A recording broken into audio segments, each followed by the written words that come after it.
کیا تم نے غور سے نہیں دیکھا کہ بے شک اللہ ہی ہے وہ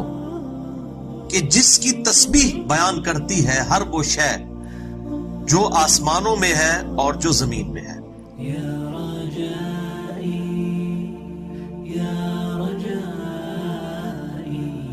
یہ فی السماوات والارض،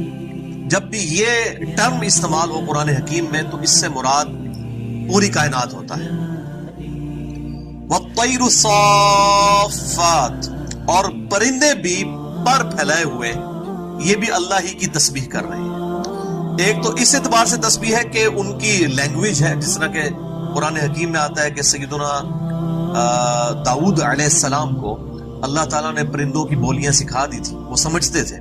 ہمارے محبوب صلی اللہ علیہ وآلہ وسلم کے بارے میں بھی صحیح سند کے ساتھ سنن نسائی میں حدیث آتی ہے کہ ایک اونٹ نے آپ صلی اللہ علیہ وآلہ وسلم سے